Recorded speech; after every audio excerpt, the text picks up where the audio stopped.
సంతోష్ కుమార్ గారు, రామేశం గారు, ప్రభాకర్ గారు, యుగేందర్ గారు, రమణయ్య గారు, అందరి మిత్రులు, ఈరోజు మీటింగ్ అటెండ్ కావడం చాలా సంతోషకరమైన విషయం.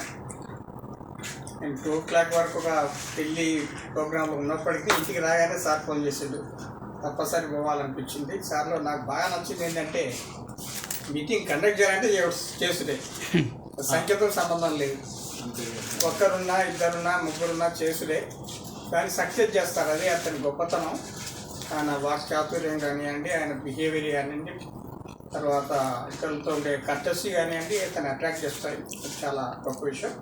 తర్వాత ఆయన ఏ రచయితని, గొప్ప రచయితని వాళ్ళు ఇప్పుడు నా దృష్టిలో మనకి ఇక్కడ లొకాలిటీ అని కూడా వాళ్ళు చూడరు, కానీ ఏ ఏరియా నుంచి అయినా కూడా గొప్ప రచయిత ఆయన తప్పనిసరిగా గౌరవించాలనే అటిట్యూడ్ ఆయనకు ఉంది. చూసి నేను శరత్చంద్ర కానీ, ఇప్పుడు శ్రీశ్రీ కానీ, శ్రీశ్రీ వారు అన్నట్టుగా చాలా గొప్ప రచయిత, ఎంతో మందిని ఇన్స్పైర్ చేయగలిగినటువంటి రచయిత. ఆయన కవితలన్నీ నదీ ప్రవాహంలాగే ఉంటాయి. ఇంతకుముందు మిత్రున్నట్టు సెలయేళ్ళు ఆయన ఉంటాయి. అందులో రిధం ఉన్నది, మంచి రిధం ఉంటుంది. ఆయనే స్వయంగా పాడడం అనేది ఇప్పటికీ మనం పెట్టుకొని రేడియోలో అక్కడిక్కడ పెట్టుకొని చూస్తుంటాం. ఈరోజు కూడా నేను విన్నా. అంత జలపాతంలాగా ఉంటుంది, గొప్ప కవిత్వం.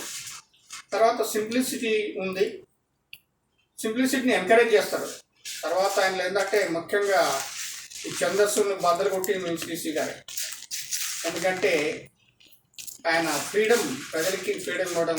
ఇంగ్లీష్ రచయితలలో, అమెరికన్ రచయితలో వాల్ట్ విట్మ్యాన్ అనే ఒక రచయిత ఉన్నాడు.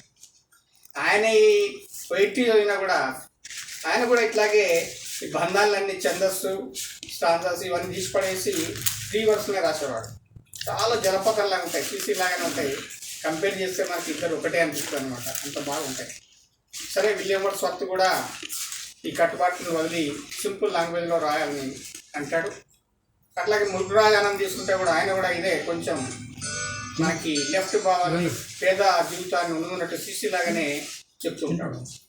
కాబట్టి ప్రజల కోరుకునేటువంటి కవిత్వం అందరికీ ఉపయోగపడుతుంది. శ్రీశ్రీ గారి కవిత్వం చాలామందిని ఇన్ఫ్లుయెన్స్ చేస్తుంది, ముందు కూడా ప్రభావితం చేస్తుంది. ఈ విషయాలతో నాకు చిన్న అవకాశం ఇచ్చినటువంటి సబ్బన్ గారికి, మిత్రులకి నమస్తే.